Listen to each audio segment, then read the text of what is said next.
Era un pueblo, como a maior parte da xente xa conoce, de calles moi estreitas, casas fijadas hacia a montaña, hacia a roca, polo tanto moi húmedas, pero, sin embargo, tiña unhas veigas e unhas zonas de produción agraria que eran unha maravilla. Había huertas moi productivas, viñedo e todo eso, que o embalse, todo eso, pois, tragouno ali, non?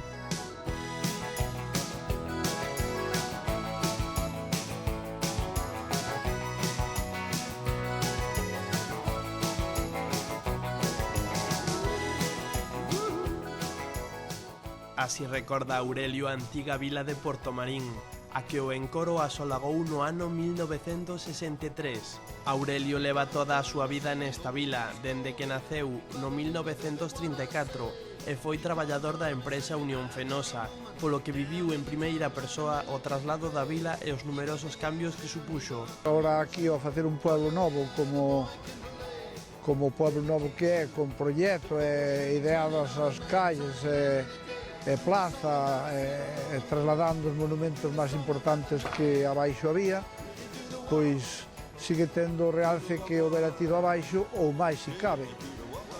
Mais agora co do Camiño de Santiago, que isto é un boom, pois, que está moito en boga, non? O sea que aquí hoxe mesmo si nos faltan os peregrinos, que son os que visitan diariamente 1000 ou 1500, pois non seríamos nada aquí.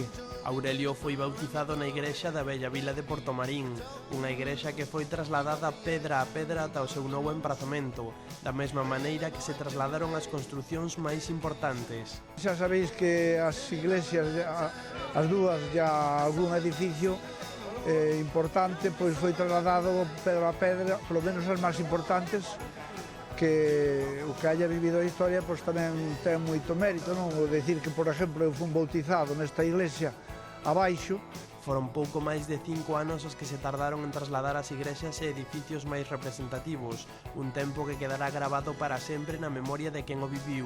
A iglesia empezouse a numerar no 1958, pero como era un edificio que iban tardar en trasladalo, empezaron a numerar as pedras e poñer andamios e todo eso no 58. Sin embargo, para aquí, aínda estando sin terminar o pueblo, e a iglesia incluso tardouse casi 2 anos en poder facer uso dela, no 63, en febreiro do 63, foi cando empezou a chegar a cola do embalse a Portomarín. Case 50 anos despois do traslado da vila son poucos os veciños que quedan para contalo, pero testimonios como o de Aurelio manteñen viva unha historia que cada certo tempo asoma por entre as augas do encoro.